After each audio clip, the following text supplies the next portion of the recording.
Recording is on.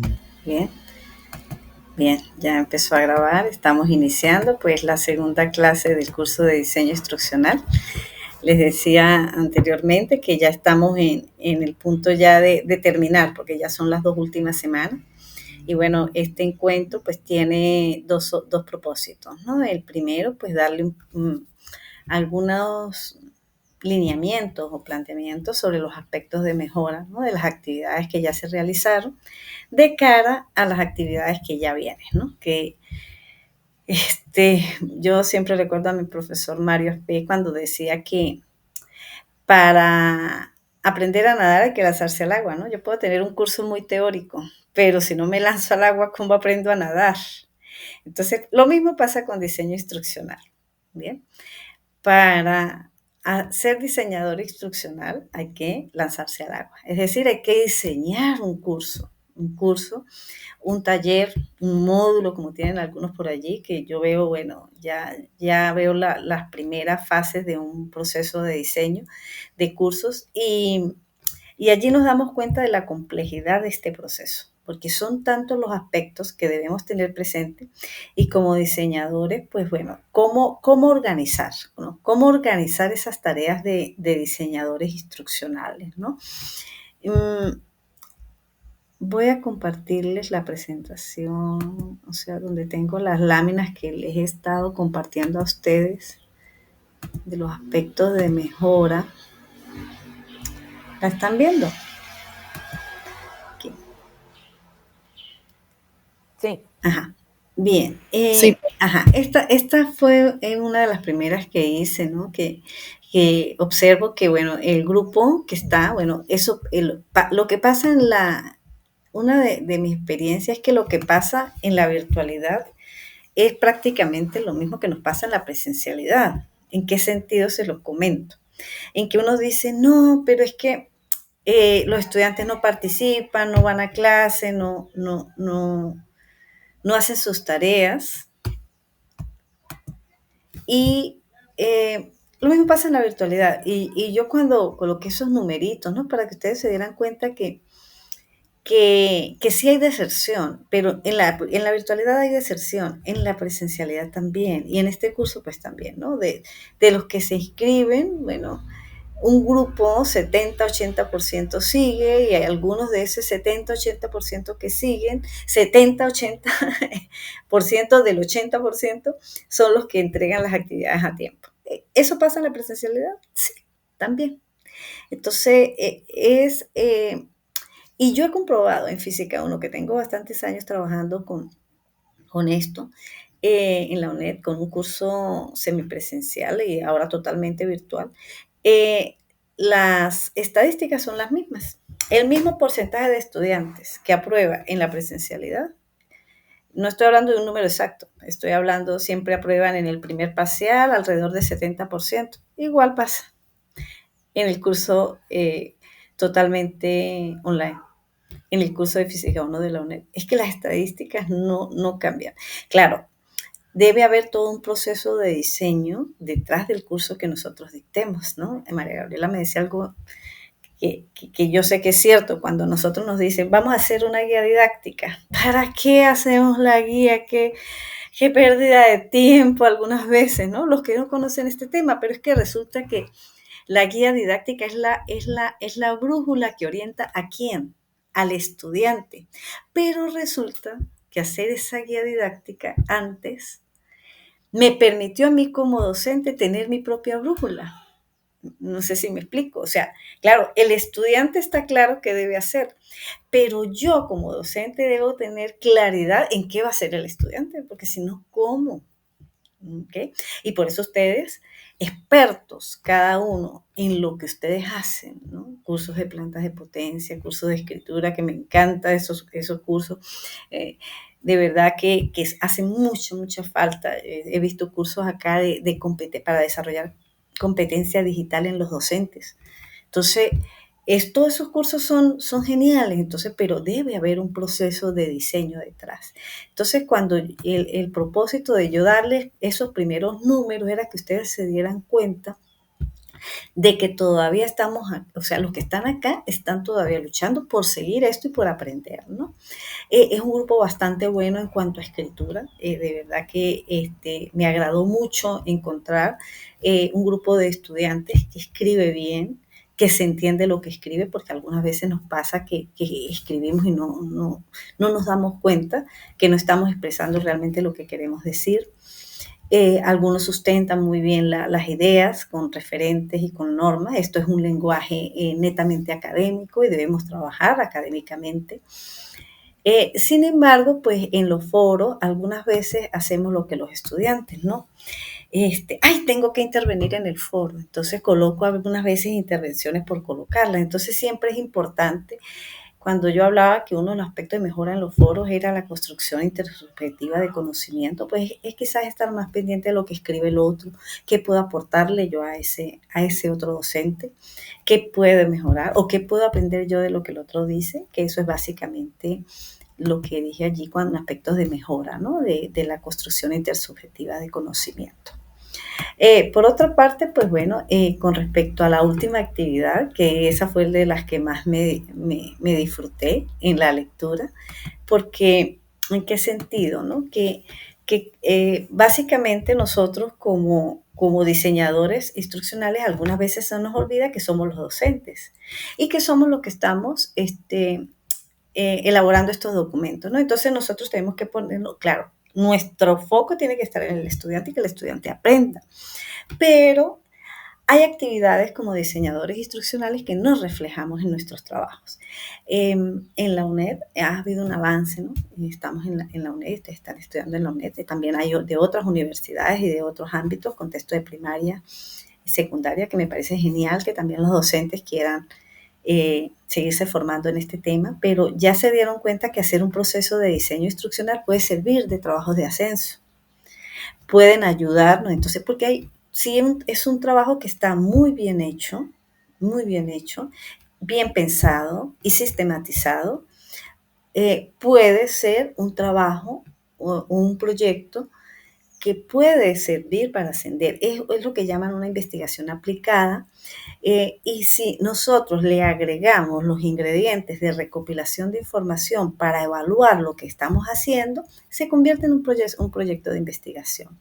Igual, porque tenemos que ir a buscar información tanto de pares académicos. Si fíjense que ustedes, yo creo que se dieron cuenta que ustedes necesitan un diseñador de imagen, o sea, de imágenes, necesitan alguien que les lea para que esté bien redactado. Necesitan, o sea, se requiere un equipo multidisciplinar para diseñar un curso como esto. Y ustedes son como los orientadores y los responsables, vamos a decirlo así, de ese proyecto. Entonces, en la actividad de aprendizaje número 4, que fue la de la semana pasada, y ya por allí adelanté algunos que me han estado preguntando, ese es el punto de partida para la actividad de aprendizaje que viene, ¿no?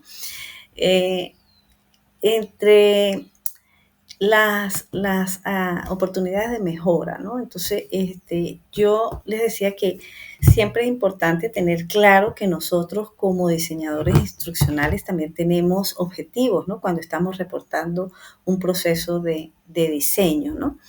Que es precisamente cuáles son las actividades que debo hacer como diseñador instruccional para llevar a cabo ese curso, ¿no?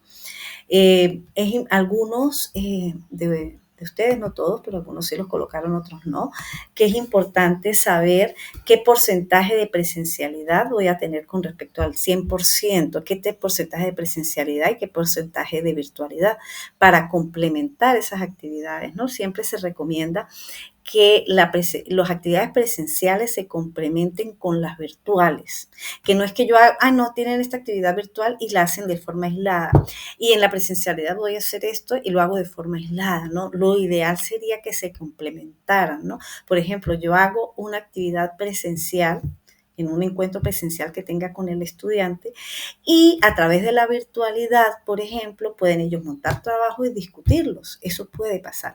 O sea que se recomienda que tanto la presencialidad como la virtualidad sean un complemento, ¿no? Porque algunos están hablando de blended learning, otros netamente presencial con apoyo en tecnología y otros totalmente e-learning, que en ese caso, si es totalmente e-learning, sí.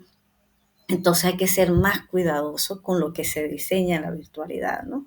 Para lograr los objetivos de aprendizaje. Entonces, una de las cosas que vi, o sea, es precisamente que claro, está claro para los que están diseñando, pero al que lo está leyendo no está tan claro, ¿no? Entonces, es importante tener claro qué tanto de presencialidad del total voy a tener, qué tanto de virtualidad, que se complementen esas actividades, ¿no? Y muchos de ustedes tampoco incluyeron los aspectos institucionales. ¿Por qué es importante? Bueno, a menos que estén trabajando por cuenta propia, pero de todas maneras igual están dirigidos a un público. Entonces siempre es importante tener claro qué pauta me está dando la institución y el marco legal para yo diseñar esto, ¿no? No lo podemos dejar de lado porque debemos rendirles cuentas a alguien. Y ese alguien, si estamos en una institución, pues es la institución. Y esa institución le debe rendir cuentas a un ministerio. Entonces, eso en algunos proyectos pues no estuvo claro. Entonces, esa es otra de las actividades de mejora. Y cuando hablo de actividades de mejora es porque esto que ustedes hicieron en la actividad 4 es el punto de partida para una de las actividades que deben entregar la próxima semana. ¿Por qué? Porque ese mismo material, pero quizás ya con aspectos mejorables y con algunos más que deben agregar, va a ser la actividad que deben entregar la próxima semana. Bien, si tienen alguna duda, igualito me pueden preguntar, ¿no? Y lo otro es se piensa que es muy evidente, pero la temporización es importante. ¿Por qué? Porque es que la temporización me da las secuencias. Y las secuencias me va a permitir a mí el diseño de lo que son las actividades de aprendizaje. Entonces, para algunos era muy obvio decir, el curso se va a dictar en 16 semanas, ¿ven? Pero el que lo está leyendo debe saber cómo lo voy a hacer y qué voy a en cada semana. En la semana 1, vamos a suponer que yo tengo actividades virtuales cada 15 días, o lo voy a colocar cada 15 días o una vez al mes. ¿Qué frecuencia van a tener esas actividades virtuales? ¿Okay? ¿O qué frecuencia van a tener esas actividades presenciales semanalmente? Repito, para algunos era muy obvio, pero para la persona que lo está leyendo no, pues si estamos en un contexto diferente o si lo está leyendo otra persona. Entonces siempre es importante en el tema de la temporización ser más detallado, ¿no? Ser más detallado en cuanto a qué, en cuanto a claro, el total del curso, correcto, 16 semanas, pero frecuencia semanal, frecuencia de actividades presenciales, frecuencia de actividades virtuales, ¿no? Entonces, eso hizo falta, ¿no? En algunos de los trabajos. Eso me va a permitir definir más claramente cuál va a ser la secuencia que voy a seguir en ese curso.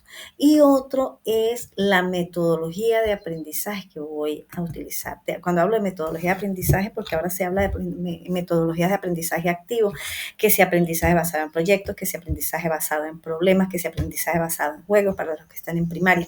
Entonces, algunos lo asomaron. Es más, hubo un trabajo que fue muy, muy detallado con respecto a este tema, ¿no? Entonces, si yo voy a utilizar aprendizaje colaborativo, o sea, que van a trabajar en grupo, bueno, pues entonces yo debo tener claridad en cuáles son las fases del aprendizaje colaborativo y cómo lo voy a implementar, o por lo menos decir, voy a usar aprendizaje colaborativo en las actividades virtuales eh, con este propósito, ¿bien? Y en esta semana, entonces ya tienen ustedes estar más claros en cuáles son las actividades de aprendizaje, ¿no? El diseño de actividades de aprendizaje y cómo usar ese aprendizaje colaborativo. Algunos lo nombraron, otros no. Entonces sí es importante tener presente esto de la metodología de aprendizaje activo que van a usar, ¿no? Y algunos, bueno, que las referencias bibliográficas, pues siempre algunos las colocaron, otros no, pero acá tenemos dos tipos de referencias bibliográficas. Una del contenido y contenido, cuando hablo de contenido del de cada uno de ustedes, porque ustedes, bueno, son los expertos en su área, y el de diseño instruccional, ¿no? Entonces, las recomendaciones iban más en este sentido, ¿no?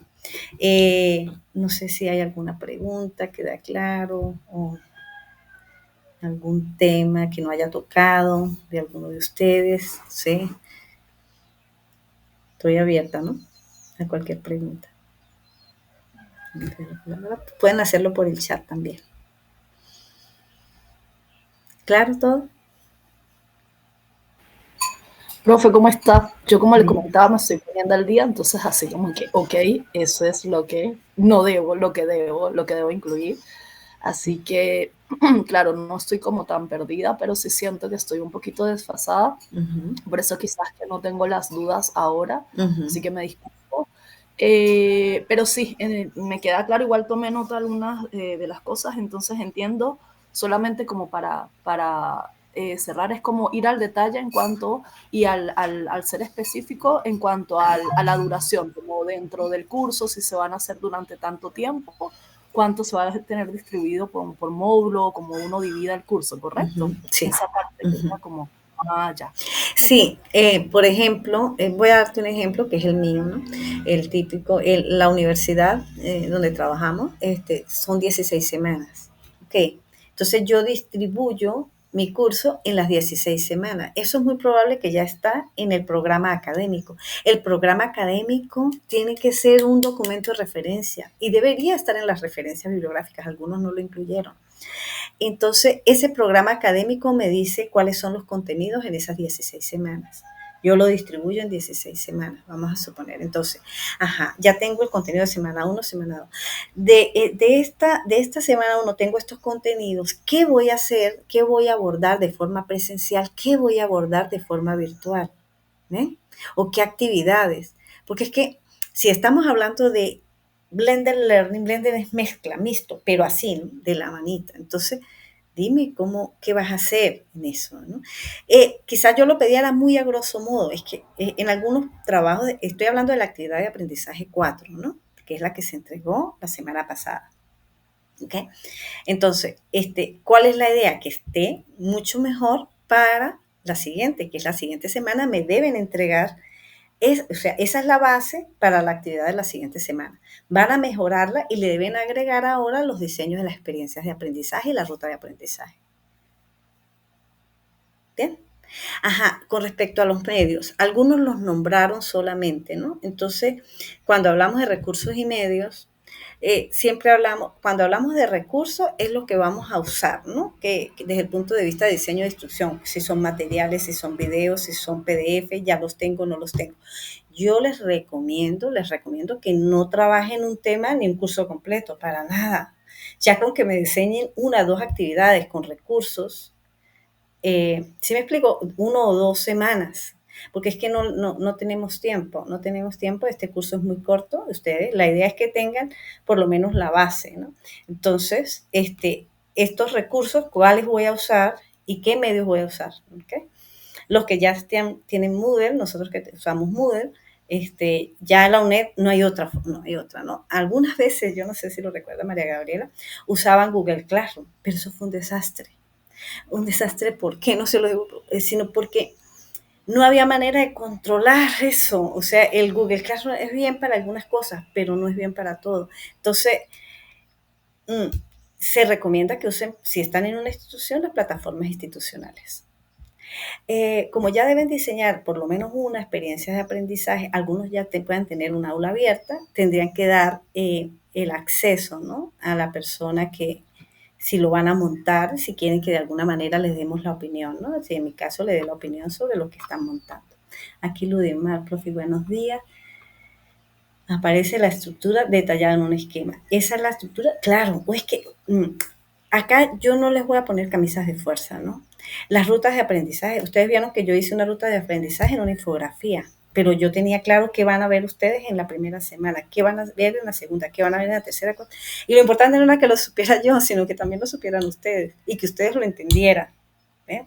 Porque algunas veces uno piensa, repito, o sea, es que me di cuenta en los trabajos que presentaron, que que si están en una institución, yo puedo conocer las normas de esa institución. No, yo no las conozco, si es otra institución distinta a la UNED, por ejemplo. Entonces, siempre es importante en ese aspecto ser un poco más detallado si están en otra universidad. ¿Ok? Uh-huh. Claro, pueden seguir con cuadros, pero mejorando los aspectos. Exactamente. Es que tienen que trabajar en el mismo, ¿ok? En el mismo documento. Quizás ahora un poquito más extenso, ¿no? Yo le aumenté una cantidad de páginas, pero tampoco demasiado porque ustedes son bastantes, ¿no? ¿Alguna otra pregunta? Sí, yo tengo una pregunta. En mi caso que, por ejemplo, yo escogí la última unidad del programa, ¿no? Sí. Porque, bueno, la primera unidad es teórico, yo sabía cómo hacerla, igualito es un buen planteamiento, un buen ejercicio, pues, pero como había que delimitarlo, en mi caso me pareció pues más interesante la parte de todo lo que son los textos académicos. Excelente, un trabajo excelente. Y Me di muy cuenta necesario. cuando me di cuenta, muchísimas gracias, es un trabajo duro dentro de la universidad, cuando los chicos se enfrentan a todo esto, que es esto que trabajo,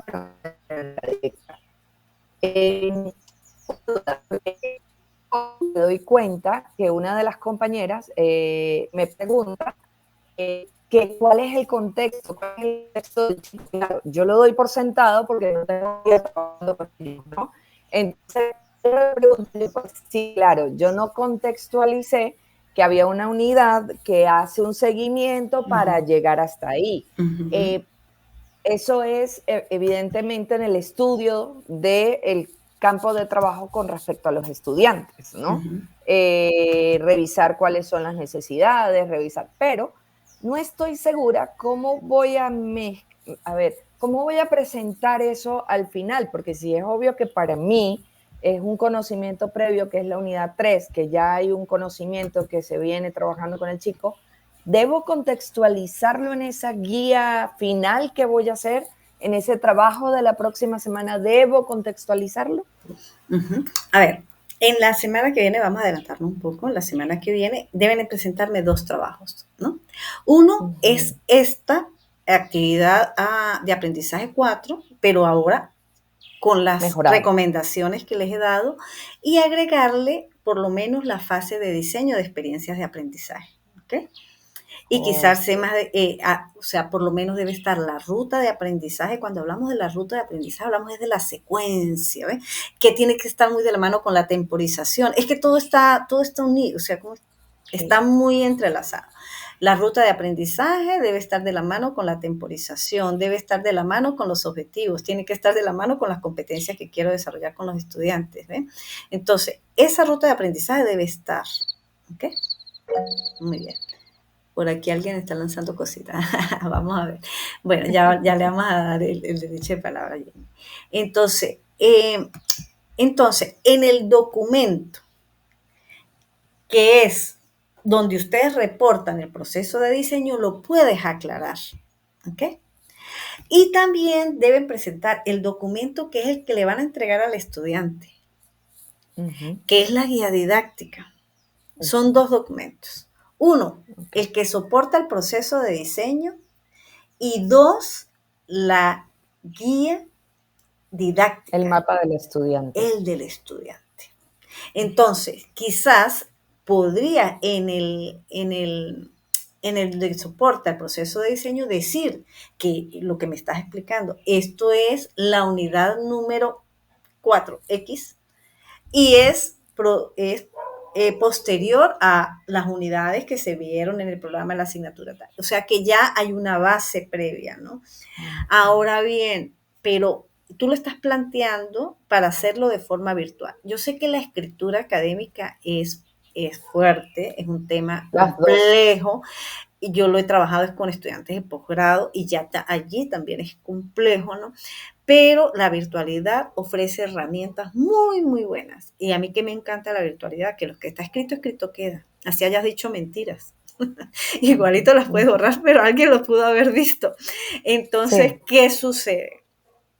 Cuando uno habla de cohesión, coherencia y todo, eso casi que no se entiende, ¿no? Pero como lo tienes que hacer de forma práctica, las herramientas de la virtualidad, las que ofrece la virtualidad, son muy valiosas y muy buenas, ¿no? Esa estrategia que tú plantees, seguramente, pues bueno, va a ayudar a los estudiantes, pero deberías decirlo en alguna parte. Ahora bien, si es una continuidad, yo me imagino que ya previamente los estudiantes debieron haber trabajado también en la virtualidad antes, ¿no? O sea, Ujú, sí, aunque son estudiantes de primer semestre, entiendo, ¿no? Entonces, ese es un sí. tema importantísimo que nos pasa a nosotros con Física 1, que uno da por sentado que él ya maneja ciertas cosas y resulta que no. Entonces, bueno, es un tema que bueno, pero de todas maneras hay que partir de algo, ¿no? Y deberías No, no, decir, no, es un proceso. De ujú, hecho, la unidad 2 es totalmente coherencia, cohesión, todo ujú, esto, que los ujú, conceptos ujú, de lo que, y trabajar, ¿no? Hacer el hábito. Pero claro, como la unidad 3 ya es la evaluación final, así como en el ujú, caso de nosotros es el diseño, la guía.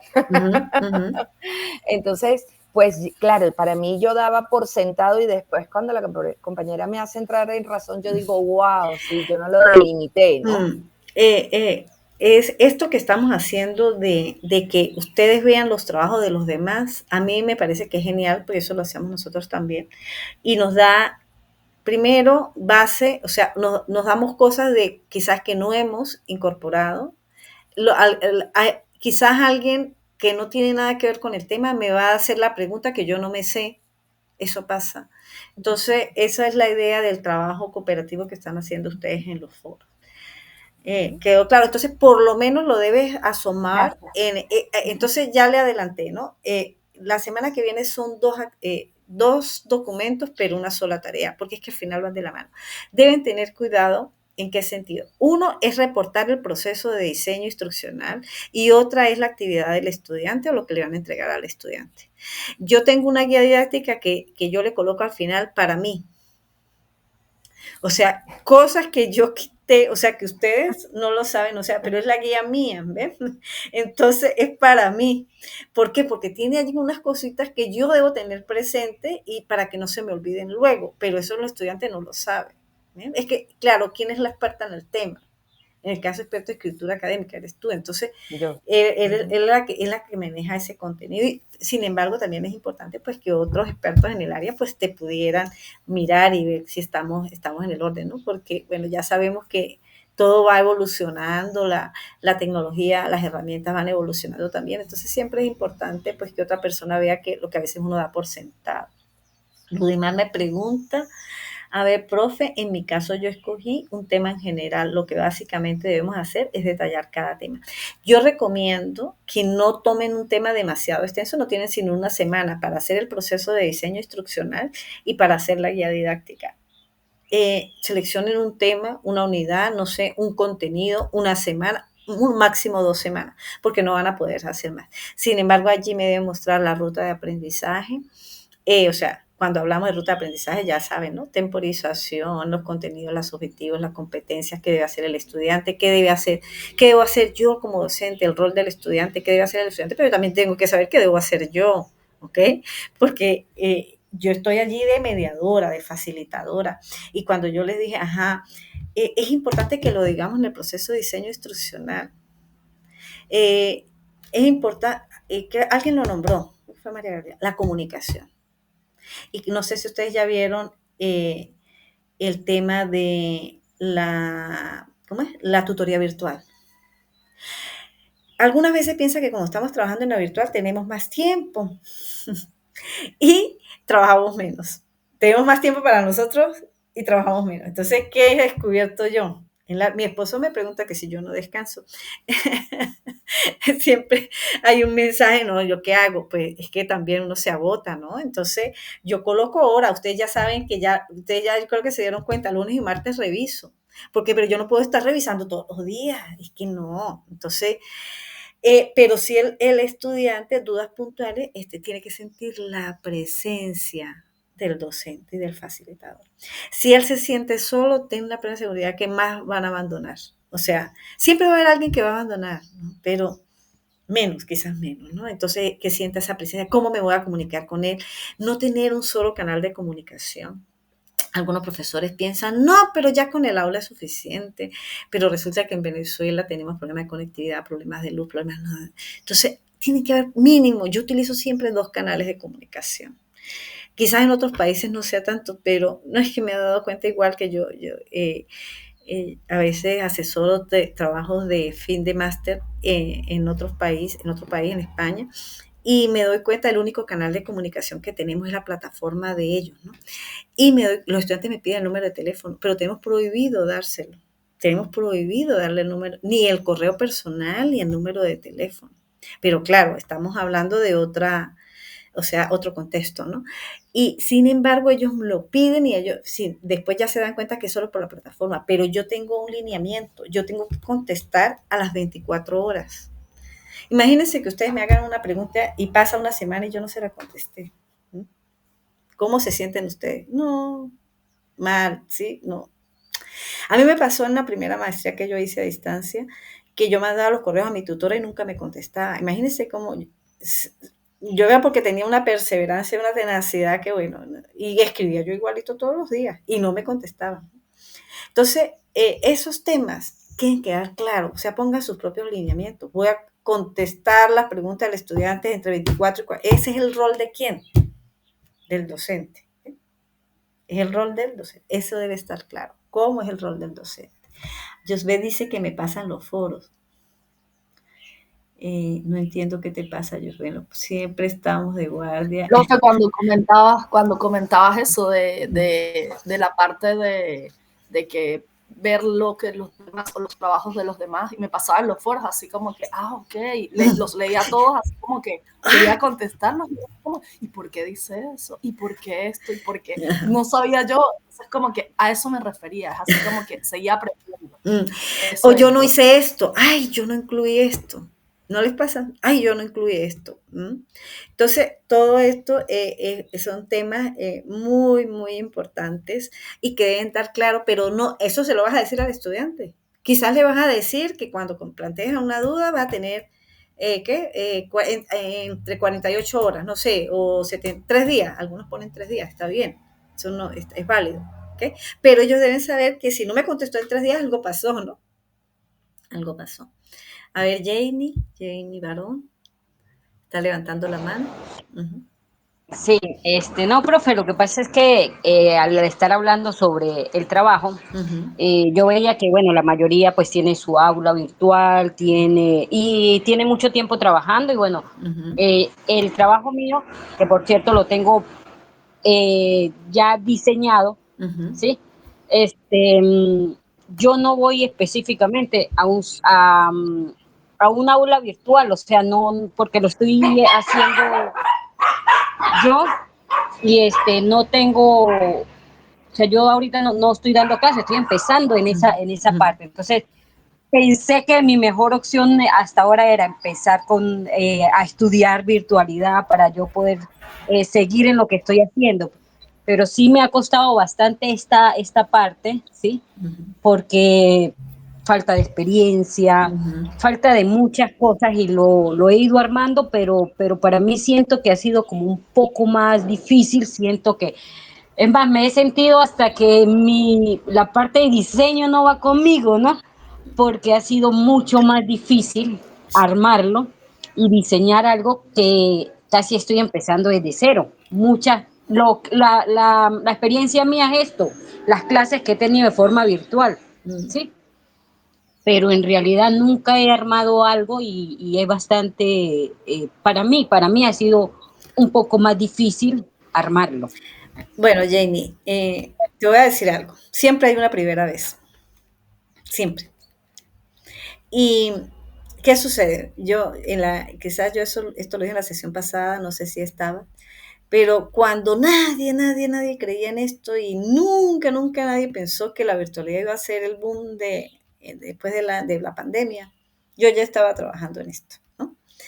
Pero sola, y eso, llevando golpes, no creyendo, los profesores no creían para nada, díganme las autoridades en la universidad, no creían para nada en lo que yo hacía, me decía que ellos no querían que yo trabajara, ellos pensaban, o sea, que la virtualidad era no hacer nada y venirme para acá, para la casa y no trabajar y no hacer más nada, ¿no? Entonces llegué. Siempre, siempre hay una primera vez. Y si no tienes un entorno virtual, la virtualidad se hace con cualquier medio o herramienta que tengamos, porque ahora hasta con WhatsApp dictamos clase. ¿Okay? Con WhatsApp ofrece un montón de opciones para que lo hagamos de una manera increíble. Entonces, puedes seguir pensando en trabajar en la presencialidad con apoyo tecnológico, con alguna herramienta, haciendo actividades muy, muy puntuales a través de algún canal de comunicación y de alguna herramienta. Por ejemplo, yo me acuerdo que yo la primera vez que hice fue una página web. Sirvió para algo, no mucho, pero por lo menos les mostraba a los estudiantes todos los contenidos y mapas conceptuales y videos y todo eso, y yo pensaba que eso después no iba a servir, y no, sí los muchachos la consultaban, iban a mirar allí cosas, después hice un blog, porque no había en esa época, no había Moodle, no había aula virtual, no había todas esas cosas, entonces Jane, mira, siempre hay una primera vez, si estás en este mundo es porque te interesa, y si te interesa seguramente vas a seguir aprendiendo. No te preocupes si no tienes un aula con toda, porque es que eso lo hablamos en la primera, en un curso todos querían hacer aulas, pero algunos no tenían, ¿no? Entonces lo que hicimos fue que creamos unas aulas demostrativas.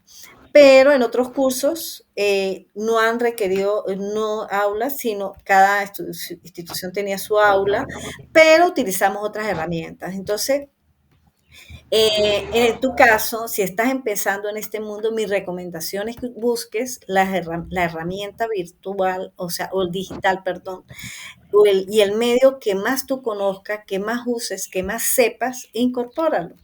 Incorpóralo con algunas actividades allí, pero que esté claro, ¿no? Estén claras las instrucciones para el estudiante, esté claro cuál va a ser tu rol como docente y cómo esa herramienta y esa actividad va a contribuir al aprendizaje del estudiante. No sé si queda claro, Jamie. Pues sí, sí, profe, de verdad he estudiado bastante, porque sí me ha tocado sentarme a estudiar, ver, ya tengo, como le dije, yo tengo ya armado mi diseño. Ujú, Estudié algunas herramientas que de verdad no las había trabajado, pero como se dice, he estudiado para poder armarlo. ujú. Ya lo tengo armado, gracias a Dios. Pero sí, me costó bastante, pero sí, profe, yo trabajo un poquito lo que es la informática, ¿sí? Ujú, Así que creación de avatares en 3D, cositas muy puntuales para un grupo de niños como entre 12 y 15 años, como para que se ocupen su tiempo, no solamente en ver TikTok ni nada de eso, sino que aprendan a crear algunas cositas. Entonces, pues Mira, sí me tocó aprender. Es más, usted estaba hablando ahorita de la Classroom, es más, ese era uno de los que había puesto como plataforma, claro, Zoomnet, para nosotros, ¿por y qué fue un desastre para nosotros? Porque cada quien hacía lo que quería. ¿Sí me explico? Sin un proceso de diseño instruccional. ¿Ve? Porque en la UNED, es, en esa época, nadie sabía diseño instruccional. ¿Sí me explico? Fue claro, por eso que, pero igualito, un curso bien diseñado. Es que hasta TikTok, en TikTok yo uso algunos videos de física para como actividades demostrativas y le pongo al estudiante que vea los videos de TikTok y después que me explique qué fenómeno claro. está detrás de eso, ¿ves? Todo, o sea, es ver cómo utilizas esa herramienta, ¿ves? Igual Jane y Daimar, contigo, ¿no? Entonces pasa lo mismo, ¿no? O sea, seleccionen cualquier herramienta. Yo le estoy compartiendo esto que es una imagen del modelo que diseñamos en esa época que se mantiene vigente, ¿no?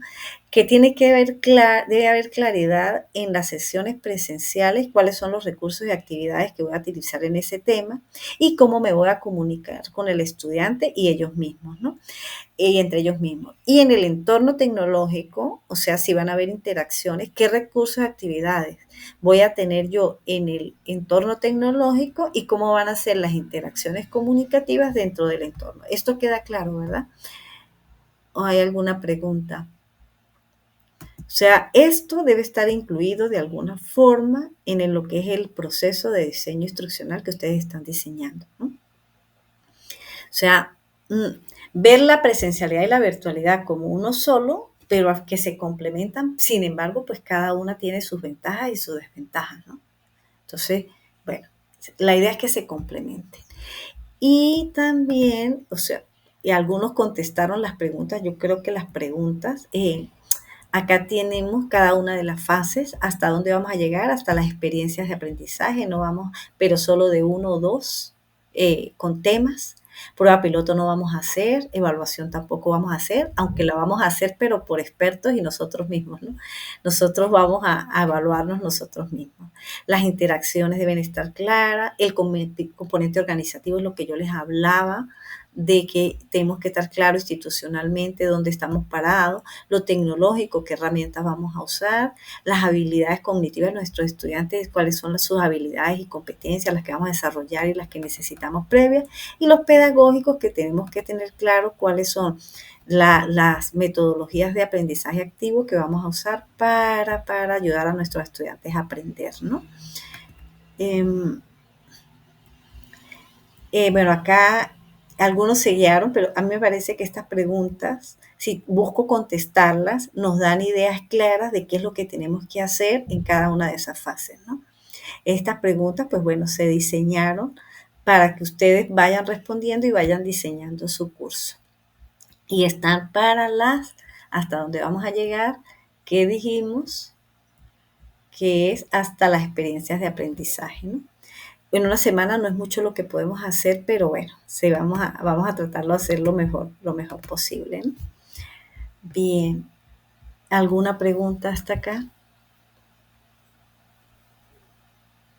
¿No? Bien. María. Dime, María Gabriela. Una pregunta.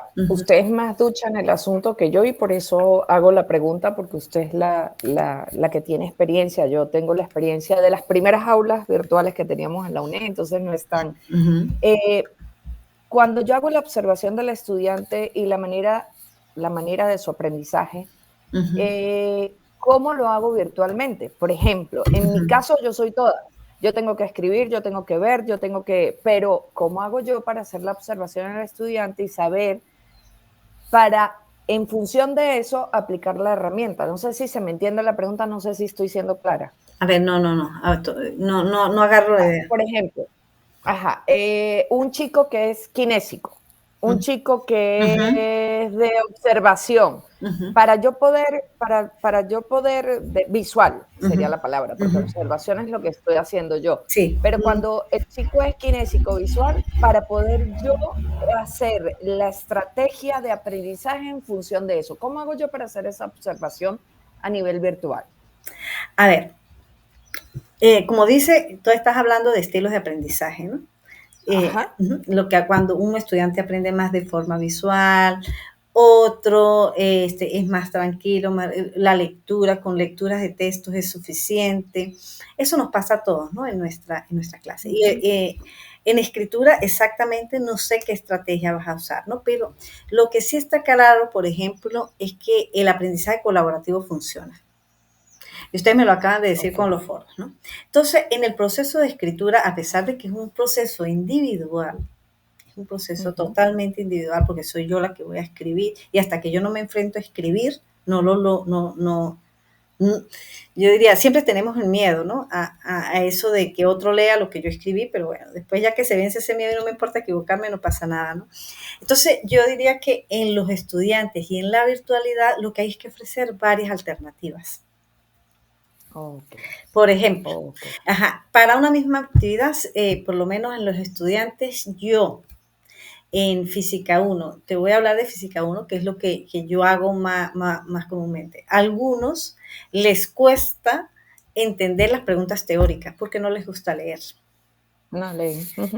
Entonces, ¿yo qué hice? ¿Qué hicimos? Entonces, en un problema resuelto, le colocamos como flechitas con llamados de atención explicándole qué teoría estaba ahí. Por ejemplo, aquí se está actuando la primera ley de Newton por esto y por esto.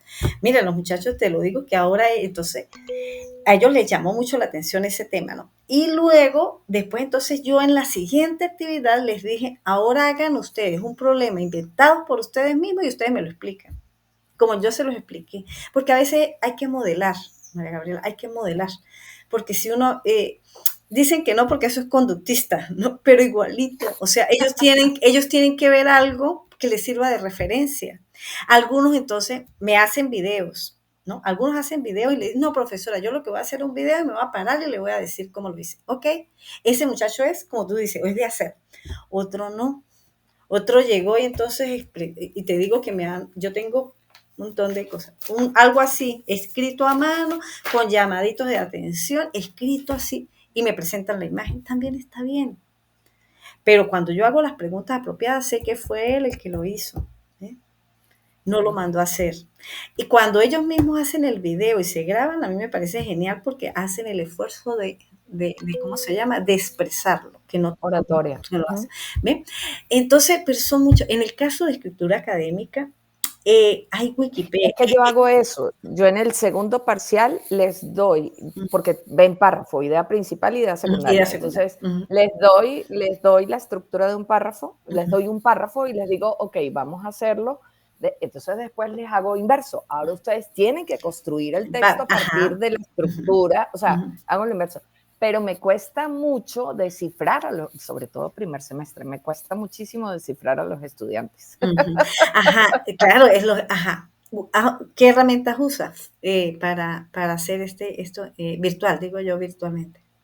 Virtual podría ser a partir de un texto, señalar cuál es la estructura, sacar la idea principal, subrayar la idea principal y con otro color subrayar la idea secundaria y decir cada una de las características de la idea. Por ejemplo, introductoria, analítica sintetizante, son las de conclusión. Eso se los hago ver para que ellos entiendan cuáles son las ideas.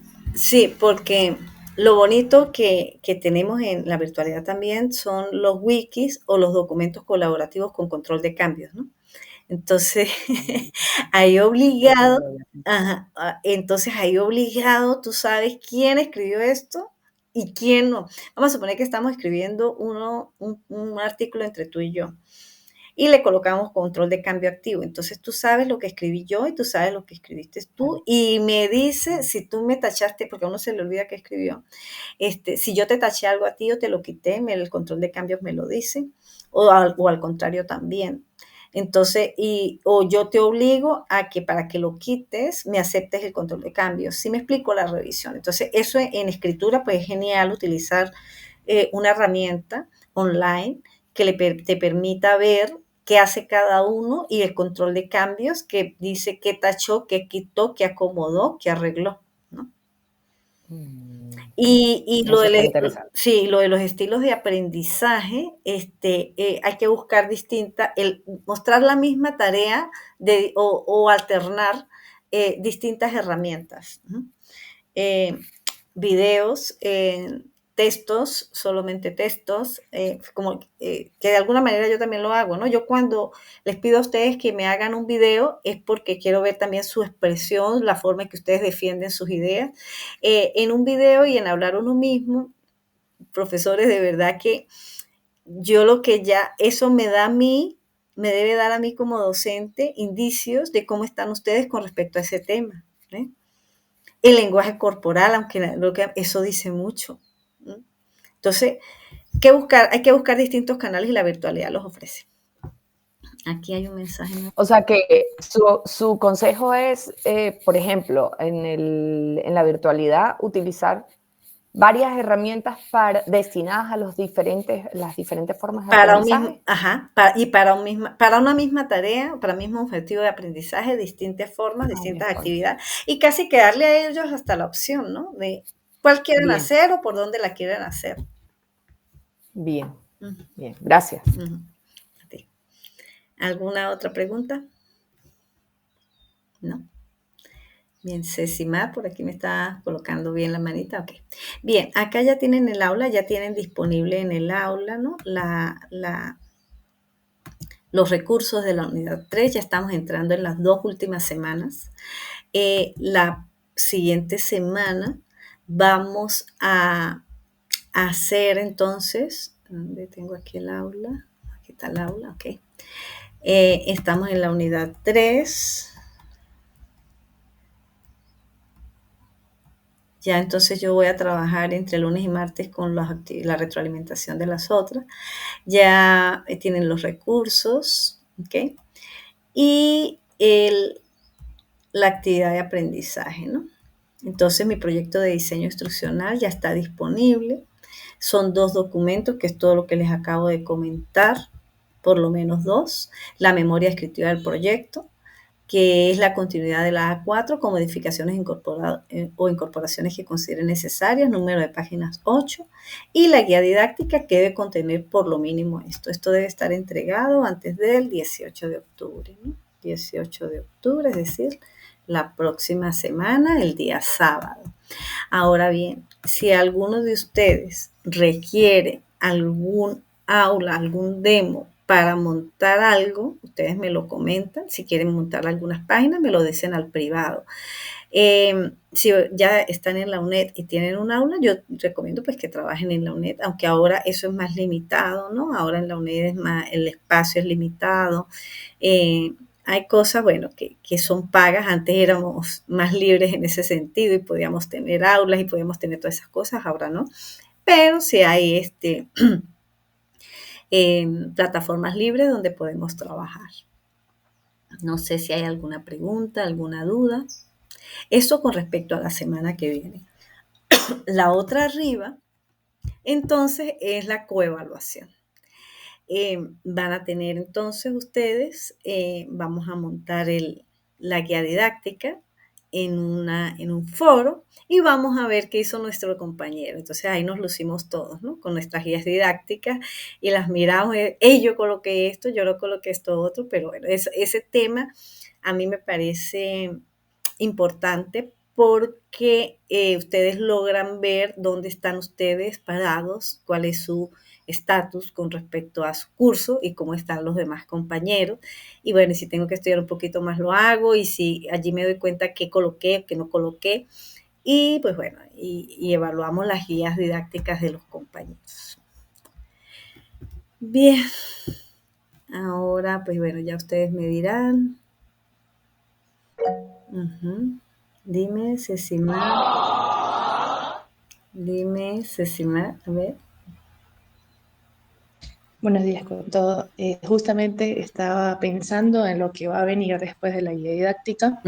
Entonces, mi duda es la siguiente. Los contenidos, por ejemplo, que hay en mi guía que yo tengo planificados, ¿se van a poner a prueba con otros colegas o cómo va a ser? Porque No, tengo que no, saber no, esto. no, Mucho de no. este contenido. No, Cecimar, disculpa si no me expliqué correctamente, creo que en algún momento lo dije. No, es que yo también entré tarde, Ok, por eso no, pregunto. no vamos a implementar nada, ¿no? Porque no tenemos tiempo. Son 2 semanas. Antes había 2 diseños instruccional, que uno era para diseñar y el siguiente para implementar con estudiantes o con docentes, pero aquí no tenemos tiempo. Entonces, acá nos vamos a quedar solo en diseño. ¿Ok? Miren, yo que ustedes están seguramente, no sé en qué fase están con sus trabajos de grado, piensen un poco, ¿no? En cómo este trabajo que ustedes están haciendo en este momento les puede servir como trabajo de investigación, convirtiéndolo ya no en un proceso de diseño, sino cómo a partir de ese proceso de diseño podemos hacer investigaciones con respecto a cómo son las interacciones comunicativas con mis estudiantes. Yo tengo varios artículos sobre, por ejemplo, solamente foros, ¿no? Ese lo pueden buscar en internet, cómo se trabaja en el foro, con todas estas cosas, ¿no? Que debemos tener presente, cómo deben ser las interacciones comunicativas con los estudiantes, cómo construyen conocimiento y cómo un trabajo de diseño instruccional se puede convertir en un trabajo de investigación. Repito, no sé en qué punto están ustedes con respecto a su trabajo de investigación, pero este proceso de diseño que no quede en el aire, ¿no? Que siempre llevar agua para nuestro propio molino, como decía María Sol, una amiga mía. Decía, no, todos nuestros trabajos siempre me deben tratar de buscar y llevarlo hacia mi propio trabajo y hacia mi propio proceso de investigación, ¿no? Entonces ustedes siempre, de alguna manera, estén pensando en eso, cómo este proceso de diseño instruccional, qué voy a investigar yo sobre este tema y qué me puede ayudar a mi trabajo de investigación, ¿no? Eso, bueno, había olvidado comentarlo. Bien, ¿alguna otra pregunta? No se va a implementar, no se va a implementar, solo diseño.